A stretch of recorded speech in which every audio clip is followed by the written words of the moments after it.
We are live on YouTube. Welcome back, everybody. I'm JD Duran. Joining me, as always, for these lovely Marvel discussions is the great Richard Newby from The Hollywood Reporter. Richard, thanks for joining me once again, my friend. Yeah, thanks for having me back. I'm excited to talk Loki. Yeah, so we've talked WandaVision. We've talked Captain America and the Winter Soldier. Yeah. And now here we are with Loki, which is getting a lot of discussion. People are loving Loki, which is very, very exciting. Let's go ahead and dive into it. This has been a little bit different than the other two.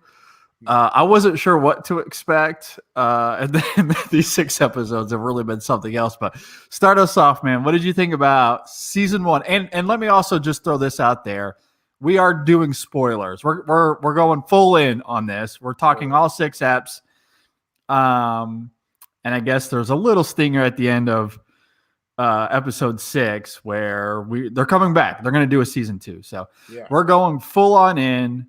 So heads up there. So with that out of the way, Richard, what did you think about season 1 of Loki? Yeah, I absolutely loved it. I have to admit that when the Phase 4 slate was announced, Loki was at the bottom of my anticipation. This was before I knew. This was before I'd seen Endgame, so I didn't know. Sure. Yeah. It was a different. But, at that time, it seemed kind of weird, right? Like, why are they doing a Loki series? And I was just like, I feel like his story has been pretty well covered in the Thor and Avengers movies. Like, I'm not really sure, what else they're gonna do with him. Then after Endgame, and we saw, that version escape with the Tesseract. I was my curiosity was piqued, but it was really that first teaser trailer, getting into the TVA, seeing Owen Wilson's Mobius that really piqued my interest. And I mean, the series completely exceeded my expectations. I loved it. It's so character driven, but it's also weird in the way that I like. Like I've been waiting, for the weirder comic book stuff to like kind of come up in Marvel. And just like as a long-term comic book fan, like I mean, I love the origin stories. Like I thought the Infinity Saga was great. But there's so much like weirder stuff in Marvel comics. Oh yeah. Especially when you get into like Kang and time travel, and, variant versions of characters. So like this was like I was right at home with this, just really nerdy stuff and just like a bunch of stuff to theorize about.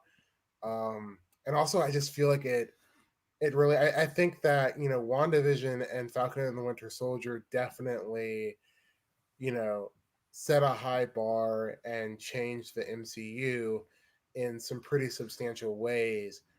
But I mean, when you're talking about the finale of Loki, like just blowing open the doors of the multiverse, I mean, it's huge. The MCU is never going to be the same. And the fact that this happened in a episodic series rather than a movie, I mean, that's pretty special. Yeah, I'm with you. And I know some people will have a problem with this, like our very own Brendan Cassidy, who wanted to be here tonight, by the way, but logistically, scheduling wise, he just couldn't be here. But that was kind of his issue. And I'm sure he'll talk about this on the podcast. But, and he's argued this with other IPs, not just Marvel, but the whole idea of having to watch a TV show in his mind shouldn't be necessary viewing for a film series. And I do understand that to a degree. It doesn't bother me personally, especially because, they've made these shows pretty accessible on Disney Plus. It's not like you have to pay extra for these shows. And obviously people are watching, they're tuning in. The discussion is all like, avoiding spoilers is impossible unless you just delete Facebook and Twitter off your phone. Like it's just impossible. Like you have to wake up or watch it at midnight or 3:00 in the morning on the East Coast. Like that's how you have to do. Like I usually watch them in the morning with a cup of coffee before anything else because you just can't avoid the spoilers. So like me too. Yeah, I have a note on my the notepad thing on my phone. Yeah. In all caps, whenever there's a Marvel show, it's like, don't get on Twitter before you watch. Yeah, exactly. Exactly. I mean, it's all so people are watching, they're tuning in. And while that may be a factor for some, the whole idea of I don't know if I want to watch this show to stay up to date with the Marvel films, I think most people are doing exactly what we're doing. If at least I mean we don't know the true numbers. I don't think Disney's releasing any of that, but if it's any indication of the discourse online, I think that's the case. And honestly, I think what I love about it too, even going all the way back to WandaVision, is that they've been able to explore these characters in ways that you can't do in a 2-hour film. Yeah. You just can't do it. And I think they've been doing such a great job of building character and theme and emotion. And that to me is what's so great about Loki. There is all of the weird eccentricity of Loki, the nerdy stuff that you're talking about. And we certainly get into territory that we just haven't yet in the MCU with Loki. But at the same time, all of it, the whole show, all 6 episodes is grounded in character and emotion and theme. And I love that. I mean, the first episode, I tweeted this out a few days ago because I finally got my wife to start watching. In fact, she's in the living room right now watching the last 2 episodes as we talk. In fact, she told me before we got on here, like, don't talk too loud. Don't spoil it for me. So hopefully we're not doing that. But, so I finally got her to watch, and I was rewatching the first couple eps. And that first episode is so good. It is so good. And what's crazy is it's 90% dialogue. It's almost exclusively 2 characters talking to one another. And yet it's endlessly fascinating and compelling. And part of it is the performances, right? Tom Hiddleston just, owns this character. We know that. He's done this for a long time, and he's absolutely fantastic. And then now he's getting to interact with someone like Owen Wilson, who is also really fun. Yeah. And watching Mobius and Loki go toe to toe, just them in a room talking about life and philosophy and deceit. So many great moments. It's so good. And then watching Loki react to his life in this film reel is incredible. Yeah. I mean, and Marvel rightfully using our, it's hard to say nostalgia because it's fairly new. Some of it's nostalgia, but stuff that we had seen with Loki going back to Thor: The Dark World and all the way up to recently with Endgame or Infinity War rather. Yeah. And his journey ending, like watching him react to that is genuinely poignant. Yeah, I think it's so good. Yeah, it rewards long-time viewing. It does. The fact that we've been following his story for, since 2011, the first Thor movie. And not in a way that's manipulative. Yeah. It's not that. It's not like what Space Jam 2 is doing in terms of just, yanking on your nostalgia. And that's all that it does. Like, this is a show that's using something we've seen before to enhance and further. Yeah. And really not even the Loki that we've known, a variant of him, a different version of Loki, awfully similar though, obviously. Yeah. But we're watching this Loki react emotionally to something that he hasn't experienced yet, but we have. So I think it's using it in a way to just add complexity to character. And I love that. For sure. And, the exchanges between Hiddleston and Owen Wilson, there's such a layer to the dialogue, right? It's not only just like what they're saying, but how they say it. And I keep thinking about the exchange of Mobius says, you like to use big words. It makes you sound smart. I am smart. And then Mobius Yeah. says, "I know." And when he says "I know," it's Yeah. such a genuine like yeah, Yeah. like I actually like see you like as a human being, like I appreciate you, like I Yeah. understand you. Like there's Mhm. just like the way that Owen Wilson delivers that line. It's I so love good. a lot. Yeah, Oh, I know. I mean, even just like there are small little interactions, like when they're trying to find out where this other variant of Loki is hiding before we find out that it's Sylvie. yeah, But there's like they play like this little game of like, all right, should we make a bet on who finds this apocalypse first or whatever? And it's just this fun little action interaction yeah, where Mobius like he constantly is treating Loki like a person, someone that maybe he shouldn't trust, and he acknowledges that several yeah. different times. Like, I can't trust you, but I'm not treating you like you're lesser than me. Right. And that to me is what makes the dynamic, I think, so fascinating. And Owen Wilson's performance captivating to me. For sure. Yeah, it's I mean it's a standout uh Wilson role. And Yeah. I love that. It's very much like, Owen Wilson is very much a type of actor and like he's recognizable in whatever he's in, but I Yeah. also love how he shades the character different from, Yeah. some of the characters that we've seen him do before. Sure. Um, yeah, Yeah. I really think that he delivers a standout performance as While Wilson. still having a lot of fun Oh too. yeah, Like for sure. he's having a blast, Yeah, which is really great. So yeah, that dynamic is wonderful. I also love Sylvie in this as well. Her dynamic with Loki is great. And because she's another variant of Loki, there's always this distrust between the two characters, yet they feel compelled or drawn to one another in some ways. But I also, I'm curious to hear your thoughts on this, though, right? Because again, the episode that my wife was watching before I walked in here was the one where, what is it, the third one, when they're on the train talking to one another. yeah, And they have such a chemistry. Speaking of Tom Hiddleston and Sophia Di Martino, they're so good. Like it's palpable. Like the romantic chemistry is there, I think, in some great ways. So even when they're just talking and they're flirting with one another while also making verbal jabs at each other, then there's the moment where they're sitting next to each other, with the blanket or whatever there.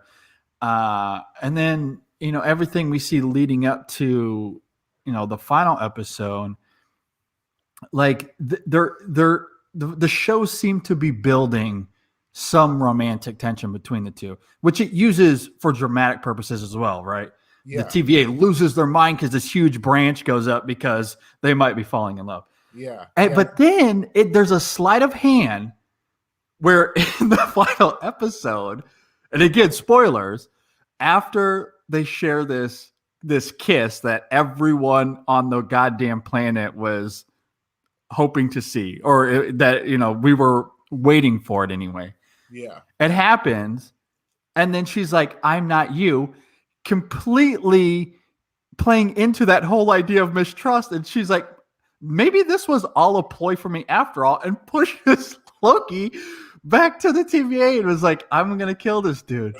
And it makes obviously we'll see more in season 2, so we don't know exactly what her motives were. Maybe she was genuine in the moment with the kiss, but then stuck to her convictions, or maybe the whole time she was toying with Loki. We Yeah, don't know, but it makes you wonder. And I love how the show kind of tiptoes that line. yeah. It plays with the elements I think of romantic comedy and also romantic tragedy in some Yeah. really interesting ways that I Oh appreciate. yeah, for sure. And I also I just love the fact that Sylvie is they're constantly sizing each other up, right? Oh They're yeah. both interested in each other, but they're also suspicious and trying to outdo one another. There's a competitive nature to both of them.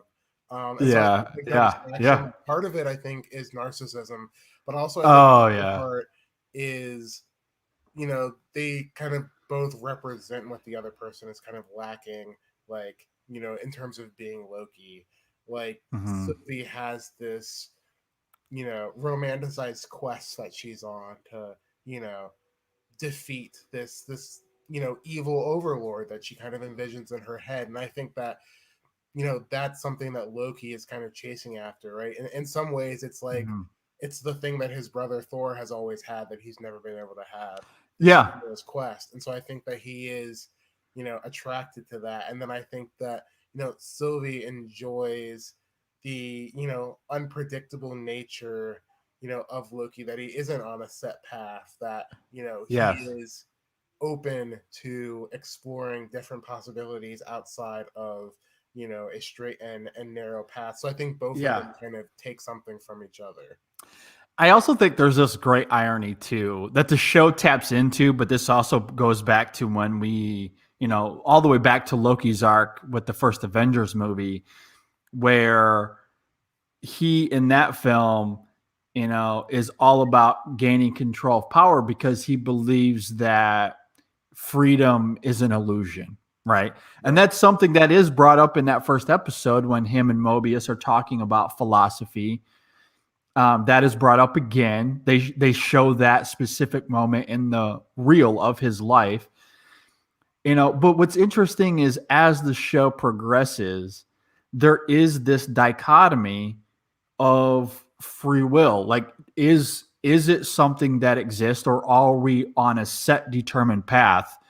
Yeah. And there's debate about that. And it's interesting to me that Loki sees the TVA as an illusion, doesn't buy at all into this idea of like a set determined path, is all about free will, which juxtaposes his whole philosophy of freedom is an illusion, which I think is fascinating.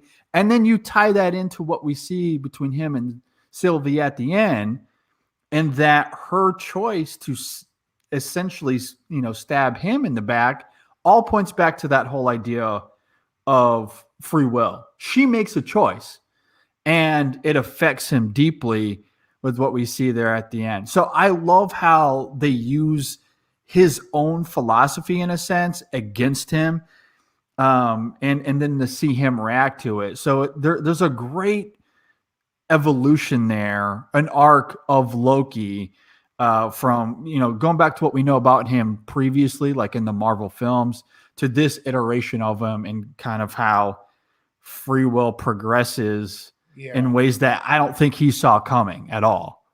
Yeah, there's part of me that thinks that he's actually, afraid of free will, in terms of what he says in the Avengers. And then, even in terms of looking at what happened in the events of the Dark World, he made a choice that resulted in his mother's death. So then, if he fully, throws himself into this belief that, we do have a choice, then he has to face the blame and the consequences of that, rather than if it's on a set path, it's supposed to happen. So I do think that there is something in him that is, afraid of free will and the choice. And then it's interesting because, in the final episode, he says that we make our own destiny, which Sylvie does. And yet, exactly, there are, terrible consequences to that. Yeah. Absolutely. And so it's, it's that whole idea of his own philosophy, at least what he used to believe, is used against him. Yeah. And it kind of puts him in his place a little bit. So I'm going to be really curious to see where that goes, how that character evolves inside that. Yeah. And just, throughout all 6 episodes, whenever the show is about that, and there are some great conversations between Loki and Mobius about that specifically that I love, and not quite as direct with Sylvie, but they certainly get into it as well, which I just find all of that really compelling. So as we open up this conversation, you were talking about how this show gets into some really strange, weird, nerdy stuff. I do want to transition to some of that because I'm sure there are other listeners out there, or people watching on YouTube like me, who, where some of this is new. I was certainly aware of, Kang as a character, not all of his history, but certainly aware of who he is. A lot of the lore introduced in this show is new to me as far as the multiverse is concerned, but that's what makes some of how they play with that here, especially with Miss Minutes, really fun and entertaining. Yeah. So I want you to kind of lay it out for the listeners out there. Some of the lore that they may not be aware of, who King is, and what the hell did we watch in that last episode? So yeah, so to start with the Kang and Jonathan Majors appearance, so he's playing He Who Remains. Yeah. So he's the scientist from the 31st century who discovers the existence of the multiverse and meets other versions of himself. Now, in the comics, the man who becomes Kang is Nathaniel Richards, who Okay. is it's debatable whether he is a descendant of both Reed Richards and Doctor Doom or an ancestor because of the whole Yeah. thing. Yeah, sure. But so in the comics, Kang meets these different versions of himself, much like what He Who Remains describes in the show. Yeah, And there's yeah. this council of cross-time Kangs, and they kind of battle each other for superiority. Who is the ultimate Kang? And those that survive kind of serve as the prime Kangs, generals in his time kingdom. He has this time Yeah. of Chronopolis. Mm. But so in the show, we don't actually meet Kang. Kang is a variant of He Who Remains, and so Gotcha. he is the character that He Who Remains is kind of warning Sylvie and Loki about. If you kill me, You're gonna see me again. my variants are worse than who I am. And so in the comics, there are several different versions of Nathaniel Richards. There's Kang, the bad guy. Then there's Immortus, who is a future version of Kang who has reverted back to his well-intentioned ways and basically serves the timekeepers, who are not robots in the comics. They actually yeah, I love that. That little twist there was great. Yeah, and then there's there's a Scarlet Centurion version. And then there's Rama Tut, who is he was actually the first, I believe, iteration of Kang introduced in Fantastic Four, and he's basically a pharaoh. It's Kang who traveled to the past and used his technology to become a pharaoh, and he is responsible for the pyramids and all of that stuff, and also for finding in Sabat-Nur, who would become Apocalypse, the first mutant. So it's right into the X-Men stuff as well. And then there's also Iron Lad, who is a younger version of Nathaniel Richards, who finds out that he's going to become Kang, freaks out, travels to present day, and tries to become a hero.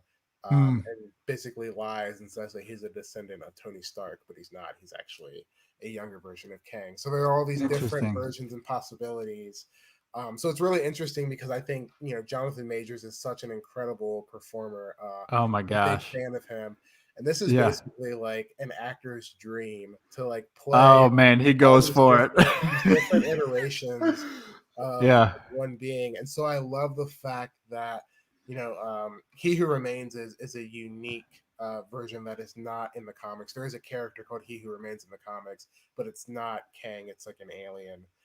So they kind of synthesized those depictions. But I also think that basically he's created a TVA. He's pruning people and sending them to this like limbo world where there's this like cloud giant alien who's like devouring people. And basically I love how essentially He Who Remains says, well, I'm the good version, right? So, like he's already crazy and he's clearly like clearly out of his mind. And he clearly has some morality issues. So the fact that he's the good one, I feel like really like raises the stakes for the future when we do actually see Kang. But I mean the potential for where this is going, I think like will be a lot bigger than the Infinity Saga. And I think the first episode kind of teased that, where you see the Infinity Stones and like the desk drawers. They were nothing in the TVA. Paperweights. And this guy, essentially, if he can travel throughout worlds of the multiverse and, create change. I mean, that's Yeah. unlimited power. And then um, Yeah. in the comics, one of his ultimate aims is to gain control of a Nexus being, which we now know that Wanda. the Scarlet Wanda. Witch is. Yeah. Yeah, and so it's interesting to see how that's all going to tie together. There's a Yeah. really great series by Kurt Busiek that came out in, I believe, 1998 called Avengers Forever. And Mhm. it basically charts like Kang's entire history as both Kang and Immortus in the other versions and how he's been manipulating things Yeah. behind the scenes. And it's even revealed that the fact that Wanda and Vision can even have children is because of Kang, manipulating things behind the scene because Huh. their child, Billy, is the ultimate representation of a Nexus being, and if he can harness that Mm. power, then that basically makes him a god over not only time but all of reality. So it's really crazy stuff. That sounds incredible. Yeah. So you just went over a lot there, and maybe it can be cumbersome, but I find all of that really fascinating, and especially given how episode 6 ends there with what we see happens to He Who Remains, and I do want to get back to that in a second. But to speak to what you're saying, for one, Jonathan Majors is incredible in this episode. Yeah. In episode 6, he is so playful and charming in his performance. He really goes for it, chewing on that scenery. But at the same time, there are elements to his performance where he does rein it in to ground some of the stakes in the drama. Yeah. And ultimately, this, as we were talking about earlier, this kind of back and forth between Loki and Sylvie. Do they truly trust each other? Do they not? So he is kind of playing with that mystery in a really wonderful way in his performance. So he finds this great middle ground where he is at times over the top and just really playful. And then in other moments, he's doing such a great job of kind of playing with that mystery in a grounded way. And I think that's part of the reason why the exposition of that episode is actually really fascinating to me. Yeah. It's anything but mundane. I mean, we're learning something that is obviously vital to who he is, what they've been chasing after this whole time, because there is that reveal about the timekeepers, as we joked about a second ago, that they're just androids. Yeah. They're nothing. It was all a MacGuffin, Yeah. which is fascinating to me. And then he more or less gives himself up at the end. Speaking of He Who Remains, which is an important distinction to the idea that we are going to see Kang in the next Ant-Man movie. So they are separate, distinct variants of one another. So when he says, teases that whole like, if you can kill me, go ahead, and there's going to be much worse of me.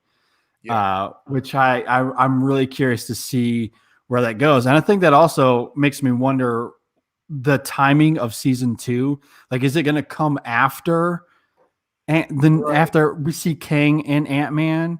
Is it going to come before? Like, I'm really curious to see where that lands now. That's something that I've been thinking about a lot, because we know that Spider-Man: No Way Home, Doctor Strange and the Multiverse of Madness, and Ant-Man and the Wasp: Quantumania are all kind of dealing with the ramifications of the multiverse.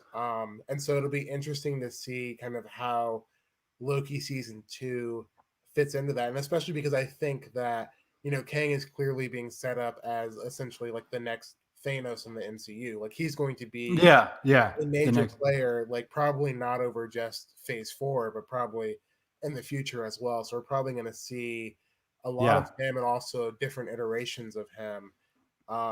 Which is, and sorry to interrupt real fast, but going back to what we said at the very beginning of this whole conversation, even though they're not the same characters, as you just noted, there is a distinction. But the whole idea of them introducing a variant of what is going to be the next Thanos, the fact that they went with that in this TV show, I think is really fascinating. That to me is really, really interesting. Now, again, for those like Brendan who believe, you shouldn't have to see these shows to understand the movies, I do think that once we see King and Ant-Man, they will introduce that properly, separately from what we see with Loki. But still, the fact that they introduced him sort of a variant in this show to kind of plant those seeds, after all of the discussion in WandaVision, all the theories, and then they never really committed to any of those theories that we talked about. And rightfully so. I still think WandaVision made the right call of letting it be about Wanda the whole time. For sure. As much as I would have liked to see Mephisto. Yeah. But it makes you wonder that with Loki, because you kept hearing all these theories like, I don't know, is Kang going to show up? Maybe, a lot of these figures in the background kind of look like Jonathan Majors, and maybe he'll show up. But in the back of my mind, I'm going, I don't know. Like, I don't know if I buy it because Marvel doesn't seem interested in pandering to fan theories at all. Yeah. So I was dubious the whole time, and then he shows up at the beginning of episode 6, which I love. So we get a whole episode of him. So and it makes sense. I understood the theory because it made sense that he would show up, or a version of him, and for Marvel to commit to that, knowing that he's going to be the big baddie for the next phase of Marvel. I love that. Maybe it was a little bit of a bold move, but it worked for me. I loved it. Yeah, I did as well. I'm really curious about, they call it season 2 in the post credits scene in season 2, but because Marvel Studios has been treating these essentially as miniseries, and we know now that Kate Herron will not be returning for the second season. I'm wondering if it'll be more of like a sequel than a traditional, how we think of seasons of television. It will have its own kind of identity and arc. Certainly follow up on things that have been explored in this. But if Loki is showing up in Doctor Strange in the Multiverse of Madness, which is rumored, right? Yeah. Then his journey is clearly continuing. So it won't. I don't think that we'll see a second season pick up exactly where this left off. Right. So I think that'll be interesting to see as well. And then also, what kind of identity, a second season or installment will have. Because I think one of the things that I really appreciated about Kate Herron is how open she was about her influences. Like she mentioned Time Bandits, and Seven was like a huge influence that she talked a lot about. Film noir. Which I definitely think that you can see. You definitely feel that in the first 3 episodes, especially. Yeah, so I'm really curious to see like what a different filmmaker will kind of use as influences to make it, kind of stand on its own. Which will make sense because, again, going back to what I was saying earlier, like if we don't get the second season until after Ant-Man, which is 3, then it'll make sense that this next season then will need a new, well, maybe not need, but to have a new director with a new flavor to fit where things have progressed in the MCU. That, makes sense to me. Yeah. And I'll be very curious to kind of see where all of that lands. I do want to, while we're on this topic, let's talk about how this does feed into the larger MCU. We briefly brought it up a second ago, and we knew this was going to happen, but Loki opens the doors tremendously for where things are going to go. I mean, Doctor Strange, the next one is called the Multiverse of Madness. We know we were going to get that. And now this kind of gives us some great insight into how all of these multiverses can clash. Like, I feel like mentally, because of how this show depicts and demonstrates it, that I have a great grasp on how that's going to function in that movie as all these other variants kind of come and go from all these different, timelines. So, so if we get to Spider-Man, like now we know how all of these iterations of Spider-Man can meet up with each other. We know Right. how Doc Ock is now going to get into the MCU. Like all of that kind of makes sense. And then you couple that with what we said earlier, like going back to WandaVision, about her influence with Doctor Strange and maybe her being the quote unquote antagonist or maybe the villain presence of that film as well, given how desperate she is to find her kids and how explosive that's going to be as well. I mean, God knows what kind of Nexus event that's going to cause. So like, I think those two shows in particular have done a great job of kind of planting the seed. So as we get to Ant-Man, as we get to King, and then Spider-Man and Doctor Strange, like I feel more than adequately prepped for what the craziness, the chaos of what those shows will offer because of WandaVision and now Loki. Do you feel the same?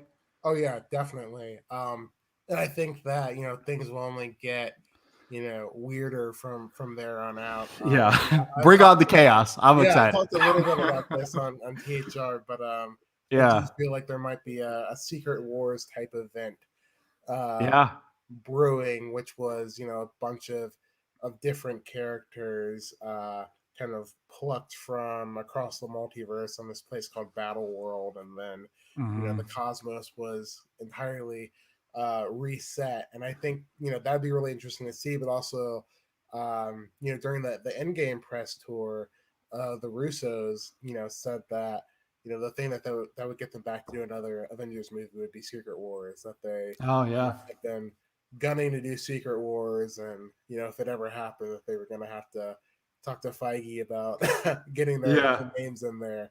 So I think it'll be really interesting to kind of see this exploration of the multiverse, and also the rules established. As we see in the end of that 6th episode, the statues of the Timekeepers have been replaced by Kang, and Mobius and Hunter B-15 no longer recognize Loki. So the question is, what events has Kang changed? Is it only in the TVA, or will we see some ramifications of that in the familiar MCU Earth that we know? Like the appearance of Electro and Doc Ock in this next Spider-Man movie. Will it be a situation where they've been here now, and like only Peter or Doctor Strange remembers that, like, hey, these guys weren't here before? Or will we actually see them kind of like portal in? Well, and that's what's really interesting about this as well. And I'm curious to hear your theory on this. And especially because I have people at work who are, they're not cinephiles, they're just general audiences, and they know me as the cinephile at work. And all day today, I was getting people coming to me going, okay, you're the movie person. Explain to me what the hell just happened in episode 6. And I'm like, well, I'm trying to figure this out myself. Because the MCU established very clearly, I actually think Endgame did a great job of articulating that, like how time travel works in this universe. Yeah. That it's not Back to the Future, that when you go back to the past, that you're not, like, whatever you do there doesn't affect where you came from. Yeah. They just move on without you. Your future is now in this new timeline. And this show, Loki, reiterates a lot of that as well. Yeah. With the difference now being that they have like these charges that like resets the timeline. Mm-hmm. So whatever you just did, they erase that. So that was a new, component to that we didn't really see in Endgame. So that's a TVA thing. But I think for the most part, the time travel, and maybe there's a few potholes here and there that I'm sure people can bring to my attention. But when I was watching Endgame and when I was watching Loki, given those rules that they established, I think Endgame and Loki did a pretty great job of following those rules. Yeah. Until the very last shot of Loki. Yeah. Because then we realized that when Sylvie sends him through the portal, the TVA he went to was not the TVA of where he was. So, given that we know it's not Back to the Future, like the TVA didn't just completely change because of what they did. So Right. where is Loki? Like I assume he's in a different timeline. She pushed him to a different branch. Is that how It's we interpret that? it's possible. The thing is, so in the comics, the TVA exists like outside of those branches, so it can like see the branches, but it's not within the branches. And Gotcha. so, I think in the first episode, Mobius says time works differently here. Yeah. So I Yeah. think that in terms of whatever's happening with the branches, I think that like I imagine the TVA kind of like this floating thing in the center of it, and then the multiverse surrounds it. So I wonder if Kang can affect the you know timeline of the TVA, and then the Mhm. rules established in Endgame still apply to the multiverse in terms of the worlds that we've been to. Gotcha. Okay, so you think like your theory is that this is that specifically is a Kang controlled event. Yeah, Okay. yeah, That makes sense. I'll be very curious to see how they answer that. And yeah. again, when are they going to answer that? Is it going to be season 2? But maybe not because we might see Loki first in Doctor Strange Multiverse of Madness. So I don't know. I'm Yeah. very curious to see where that goes because that's the one and only time where it felt like Back to the Future.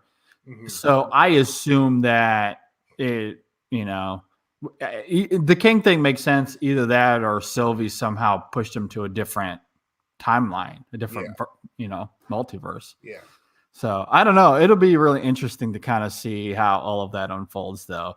yeah. I know. You I know know, that Feige has had a joint meeting with all the Marvel creatives who have upcoming projects to discuss uh, the rules of the multiverse. So that's yeah, that's pretty interesting. I feel like whatever it'll be pretty consistent uh, yeah, throughout. yeah. Because the MCU has been very consistent, and a Yeah. lot of that for sure. And with Doctor Strange specifically, I'm way more excited for that film than I ever thought I would Oh yeah. be because of how these shows have certainly Yeah. kind of built to it. But also Sam Raimi, like Yeah. I'm very curious to see how he handles this as a director. Yeah. I don't know, for whatever reason, it feels like he's going to be able to do it very well, and in such a unique way, uh, that maybe more so than some of these other directors, like John Watts, for example, with the Spider-Man movies. I think he's done a fine job, but I think more than some of the others, he's been a director for hire. And again, I say that with respect and love for those movies because I really do enjoy the Spider-Man movies. But Sam Raimi has a distinct style Yeah. and flavor. And Yeah. then you give him the reins of a multiverse with all of these characters, and especially like I think of what he can do with Wanda, and I think back to that scene in Spider-Man 2 when Doc Ock, when they're forging the arms on Doc Ock, and how Oh yeah. whorish that is, which is so Yeah. great. Yeah. I think of like he could do something like that with Wanda, and then opening up the horror of what the multiverse could be, and it's For sure. like my spidey sense is tingling. Like Yeah. I'm so excited for what he could do with that. I definitely think it's going to be very Sam Raimi because I think that you look at the issues that he had with Spider-Man 3 and deciding not to do Spider-Man 4. I don't think that Uh-huh. he would come back to do another superhero movie if it was him not getting to stretch his legs creatively. Yeah, 100%. Yeah, And I so agree. I'm really excited to see what he's going to bring to the table.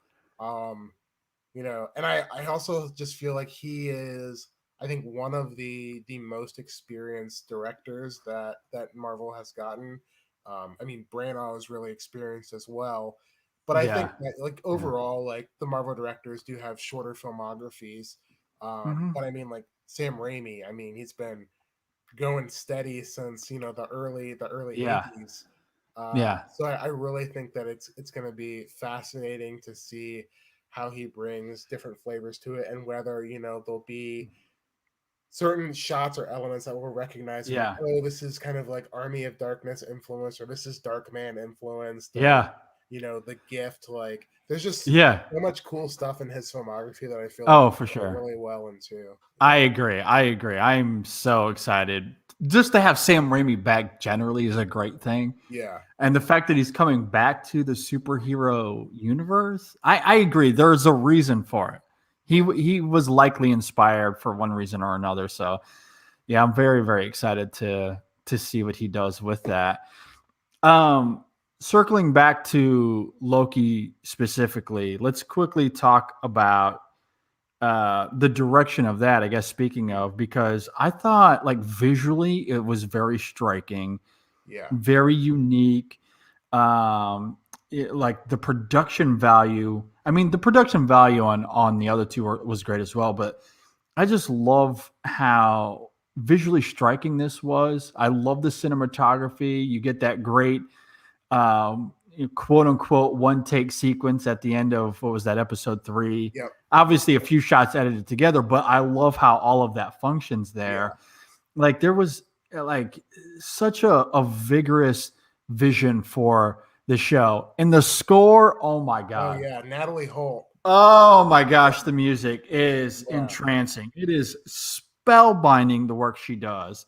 yeah, It's honestly one of the best MCU scores to date. for sure. Period. Oh my gosh, it is so good. Like going back to the emotion of episode 1, Yeah, uh her music there overplaying when he's watching what happens to his mom, that moment when his father says, in Ragnarok, yeah, I love you, sons. And then there's a cut to Loki and you see his reaction to his father saying that and he yeah, loses it, and then cut to me and I'm losing it. And a big part of that is the music. yeah. It is so good. It is so good. So like I assume that you'll echo a lot of what I'm saying, but I just thought the aesthetics and the production here was just out of bounds. It was really great. Yeah, it was just fantastic looking. I love the fact that some of the background shots kind of look like matte paintings. Um, Oh yeah, yeah. I thought that was a really cool touch that kind of gave it like an interesting uh, vibe that was like a little bit like classic Star Trek and some like older fantasy movies. Like some shots like it looked like they were standing in front of a painting, Mhm. and I just love that look. I also just like love the color choices too. Like even Oh yeah, yeah. that limbo space. I feel like it's very easy to kind of make places like that just like a kind of like blah gray concrete looking thing, but like there's so much like textures and different colors, and then you add in Richard E. Grant's show-stopping Oh my gosh, yes. with his powers and like the way that Oh the green gosh, is highlighted amongst like the purple of Alioth and like the rocks on the world. yeah.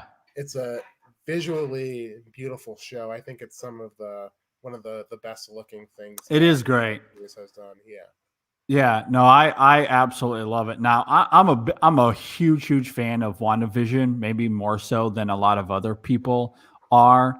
And I think that show is somewhat been forgotten about because Loki has been so great. I do want to circle back to that here before we end, but I just say that to say I've loved how all of these shows, but especially WandaVision and especially Loki, like there hasn't been any sort of um not sure how to articulate it, but they've put as much emphasis in the production of these shows visually, to make them as cinematic as their movies, even though these aren't going to be seen on the big screen.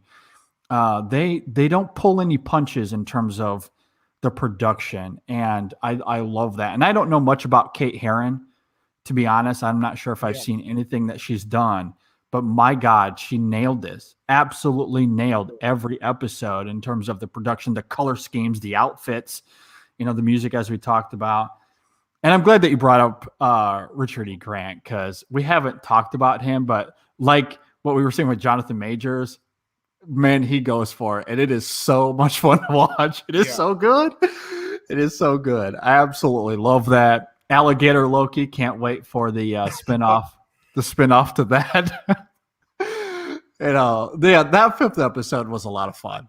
That was really great. Some great teases and Easter eggs there too, as well. And the DP, I should mention, the DP was recently announced to be doing Black Panther World of Wakanda, which is really cool. Oh, nice. Okay. Yeah, Rachel Morrison had scheduling conflicts with another. I think she might be doing Ah. something actually. Oh, nice. But, Okay. but yeah, I think that that'll be really great. I'm glad that she's hanging around the MCU because I love the visual style that she brought to it. Yeah, I think Yeah. that the Falcon and the Winter Soldier also looked great. I just think the difference is that it's a more familiar world. It's more Yeah. ground level, and it's working in the established confines of what the Mhm. previous Captain America movies had looked. But I feel like it still Yes. had that cinematic look. Yeah, and I think that's a good point too. And I argue this for Black Widow when we talked about it on the podcast, because I know that was a criticism for many people, is that it doesn't look interesting. It looks like everything else, or a lot of the things we've seen. And thematically, I feel like that is important.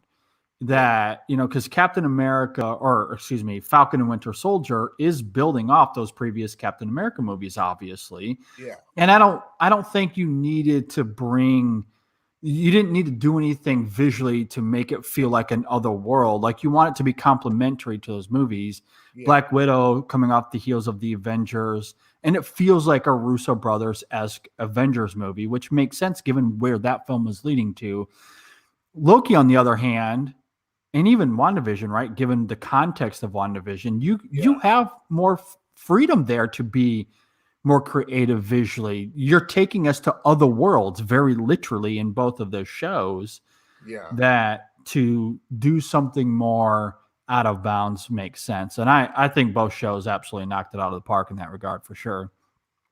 I do want to ask you about the Gugu Mbatha Raw character. Mm. Okay, because the last time we see Ravonna, is that her name? Her Yeah, character's Ramona name? Renslayer. Yep. So the last time we see her, is she has that moment with Mobius where she says something to the effect of, "I'm gonna go find out what's going on here," and she Yeah, walks through the portal, and then we never see her again. yeah.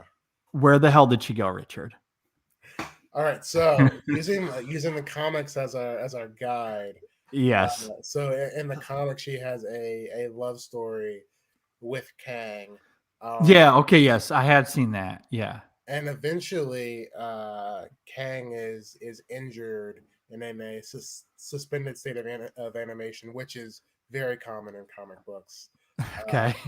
And so she takes over his empire and becomes this Mm. character known as Terminatrix, which is very 90s. Yeah. Probably won't Yeah. like Sounds like that. it.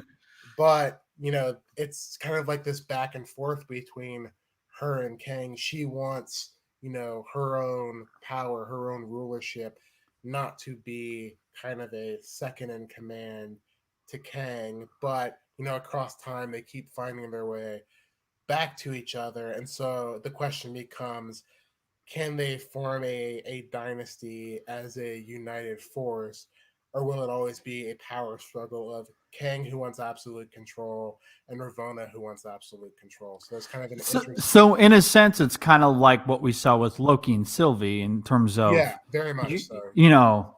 maybe there's some unity there, maybe there isn't. Yeah. Very interesting. So, like, where the Ravonna we see in the show in that final episode, do you think that she's already aware of Kang and just playing it off, or she truly doesn't know and is about to confront him in some sort of way? I don't think that she does know yet. I think she will find him, and I think it'll be interesting to see, similar to as you were saying with the Loki Sylvie relationship. Because she wants that power. I think she's a person who needs to have that power and that control, and the belief that what she's doing is right. So it'll be interesting to see if she does Mhm. develop a relationship with Kang. Is it because she's genuinely interested in Kang, or is it because she is waiting to, take away his power and replace him as the top Yeah. overlord? Yeah. Okay, that'll be very exciting Yeah, because I'll be honest, I wasn't very familiar with that character other than I had heard that she had a relationship with King.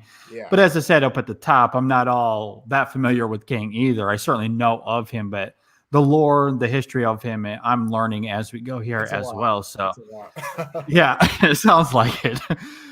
So that's very interesting. And as we've seen with these shows, is that Loki isn't afraid, or really all of them, I guess. They're not. They take parts of the comics, but they form it into their own Yeah, to do something really interesting and unique, and you know, tailor it to what they're trying to do cinematically versus what's in the comics. Kind of like what we talked about with the timekeepers, right? Like yeah, you mentioned, those are actual beings in the comics, and in the context of the show, they go, not really, no. yeah. Which and I love that little twist there. So, well, that's very exciting. So, all right, well, as we wind things down here, any final thoughts on Loki? And if you want to do the exercise, as futile as it may be, do you have a ranking of the three that we've seen so far? Ooh. Well, first off, I love Loki. For me, I think that the Marvel series are three for three. It's always Mm, hard for me to pick, and I always feel like I have a little bit of like recency bias, where like yeah, the latest thing I've seen is my favorite. sure. Um, but like each of these shows, I feel like has really impressed me and like reminded me of like why I fell in love with comics in the MCU in the first place. Yeah. Um, just like touching on that character driven aspect and really like giving the spotlight to characters who really haven't gotten the time in the Yeah. movies to fully explore. Hmm. I felt that WandaVision was such a touching exploration of grief, and how Hmm. that grief can affect other people. Yeah. Um, Yeah. and I thought that the Falcon and the Winter Soldier was the exploration of race in superhero movies that I really longed for. That we really haven't seen yet in the MCU, Yeah, right? and Yeah, especially given the events of the past year, I mean that episode hit me really hard emotional. for Hit sure. me really hard, Yeah, it was great. Yeah. and then Loki was such a surprise to me because it's really digging into this character who we've had for 10 years, but we really haven't had him you know like this, to be able to explore this idea of this role of the villain, and whether you can be more than the role that you play in someone else's story. And I think that Hmm. that's really what captivated me about Loki, is that so far he has been a means for other characters to progress, for the Avengers to come together, for Thor to prove his heroism and worthiness. And Yeah. now, it's taking a step back and saying, well, hey, let's treat Loki as a person. What would make him worthy? What would complete him? And so I feel like that is really important of Hmm. redefining, I think, a character who has always kind of been considered a villain and looking at him as something Hmm. more. Yeah, no, I think you make a great point. I think that's what I've loved so much about Loki. We've talked a lot the last 30 minutes or so about, where this universe is going, all of the fun, nerdy things that it does. But going back to the beginning of this whole conversation, the best thing about it to me is that it's always focused on character and emotion and evolving, adding complexity to the relationships that we see here. And that to me is what makes the kiss not just interesting to see in terms of those two characters, Yeah, and us wanting to see those two characters kind of form a bond, which the film then one or the show wonderfully kind of subverts by the end, which is great. But I mean, that whole dynamic between Loki and Sylvie, do they trust each other or not? That is handled so wonderfully, so playfully. I think about like the metaphor he talks about with love and the dagger. yeah, Like that's as thematically appropriate, as emotionally appropriate as it is also diverting. Like Hiddleston's performance when he's doing that monologue is really fun, and it's really great. So there's those moments, and then there's the whole dynamic he has with Mobius. And I was as emotionally affected when they hug each other as I was when he kissed Sylvie. Yeah. Like and I love that, how they form that friendship. The only thing I was missing in the show in that regard is Loki and Mobius on a jet ski in the final episode. Like Yeah, it's I gotta come wanted eventually. it. Yeah, that's got to come eventually.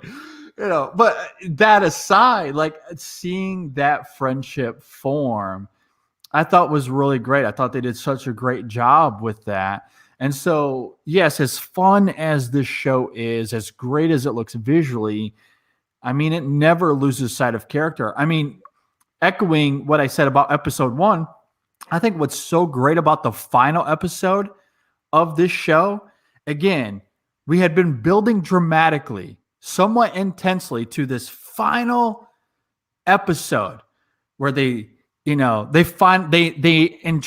the little ghost, cloud demon thing in the sky. They get past that. They're at the end of time. It's going to be these two Lokis, Loki, Sylvie, going toe to toe with whoever's there in this final battle. Nope. The show is 90% dialogue. Yeah. It is the one, he who remains, talking, manipulating these two variants of Loki, and then them also talking to one another. And in the midst of that, you have Mobius and Ravonna also talking to each other. The only action is when Sylvie pushes Loki through the portal thing at the end, and then Mobius tries to attack Ravonna with the little stick thing. Yeah. And that's it. I mean, the whole, I mean, maybe some will find that anticlimactic, but I love that. I love that it's 95% dialogue and back and forth banter that is riveting. I just want to point out that I also think it's cool that all 3 of the actors in that final episode are, originally stage trained performers. Yeah, that's a great point. They very much, it tailors to their strengths for sure. Yeah, they definitely utilize that. That's a great point.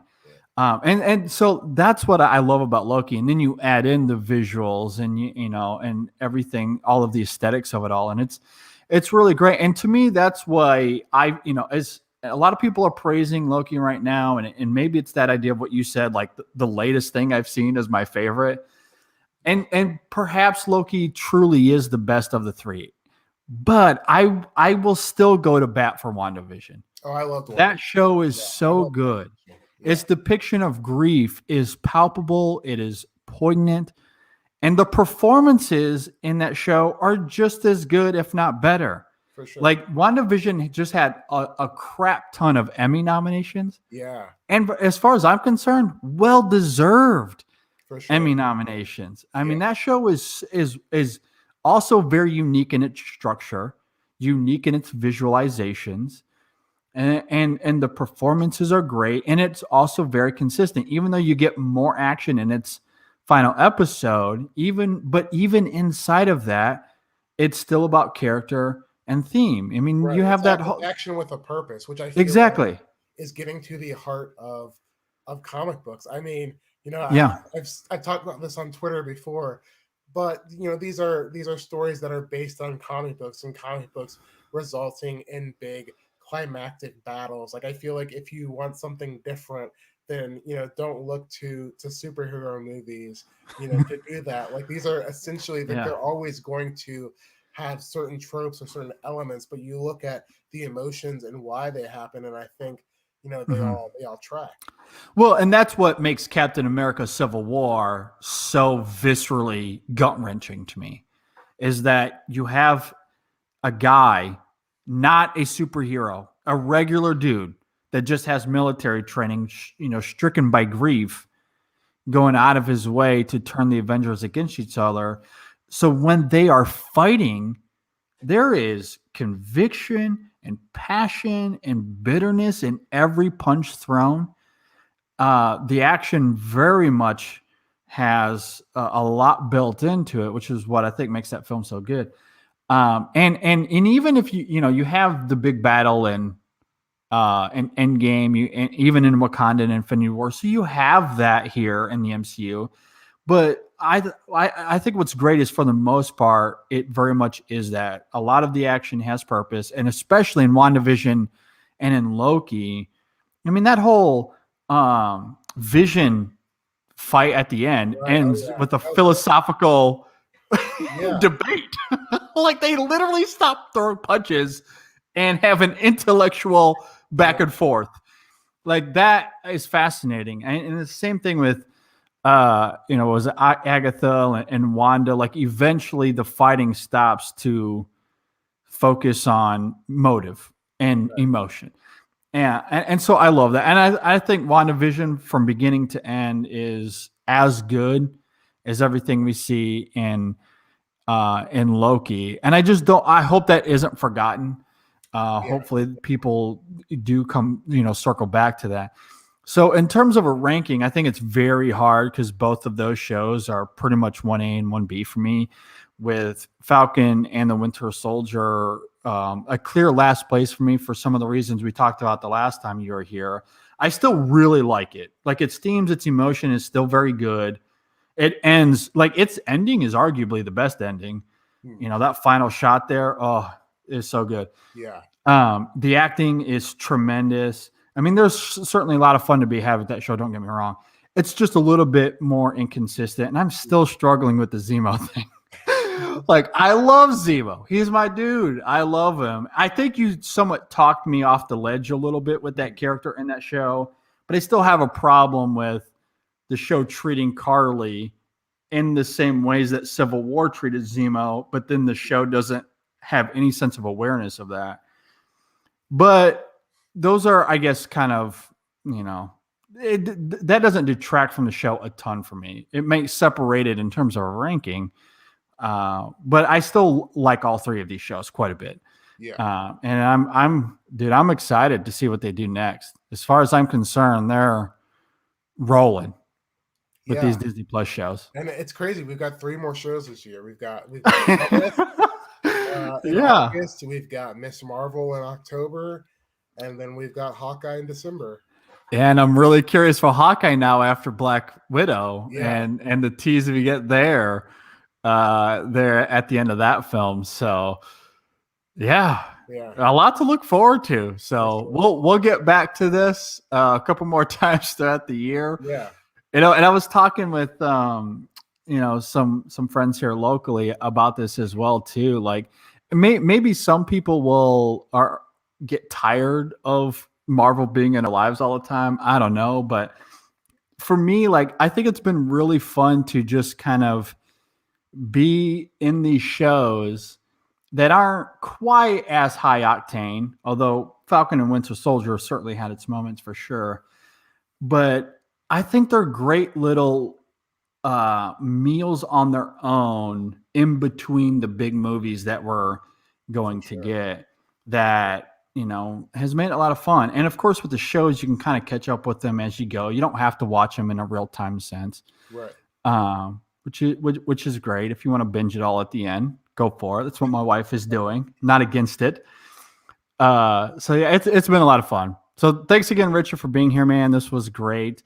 Before we get out of here, tell us what you do over at the Hollywood Reporter. Where can we find you on social media, my friend? Yeah, so I write for the Heat Vision section on the Hollywood Reporter. We cover all sorts of stuff: comic book, movies, science fiction, fantasy, horror. I post all of my articles on Twitter. I am at Richard L. Newby. Always happy to chat about this stuff. Come to me with your Kang questions if you have them. Yeah, do it. Yeah, definitely hit up Richard. I know I'm sending my questions, especially the closer we get to Ant-Man. We're like, okay, explain this to me again. So yeah, definitely follow Richard, hit up all of his stuff. A great writer, truly a great writer. Love all of your stuff, Richard. So thanks again for being here, my friend. Be sure to go and check out the podcast as well. On our latest episode, we did talk about Black Widow, so we had a lot of fun with that. You're a fan of the Black Widow? Yeah. Did you like it? I love Black Widow. I thought it was great. I'm a big fan of Kate Shortland. And despite what people said that it didn't have any personality or if the director wasn't present. I mean, I think that Kate Shortland was all over that movie. Nice. So I was a big fan of it. Yeah. Yeah, I liked it as well. And I don't know how it came about, but it felt like a 2-hour movie of what we've just been talking about with these Marvel shows. I don't know if it was meant to be a show at one point or another, but there's really not a plot. There's not a ton of plot to that movie. Like it's actually kind of small scale when you think about it. And I like the smaller scale, compared to some of like the big. I like that it wasn't, the world is going to end and we have to stop the end of the world. I liked how personal it was. Yeah, I agree. Yeah, I agree. So yeah, I had a lot of fun, add some interesting context. But it, maybe most importantly, it gives us the next Black Widow, if you will, with the Florence Pugh character. So, she's so good. Favorite characters in the MCU now. Oh yeah, she's already one of my favorite actresses, but now that she's in the MCU, oh I know, so good. So I can't wait to see her take that mantle, kind of going forward. So. Really do appreciate you being here, man. This was a lot of fun. Thanks to everyone that, if you're watching this on YouTube, thanks for joining us. The audio version of this will also go up on our podcast app. So if you're listening through there, I appreciate you tuning in. And we'll get Richard back for the next shows whenever those come out soon. I feel like we'll get one every month. So we'll be here shortly.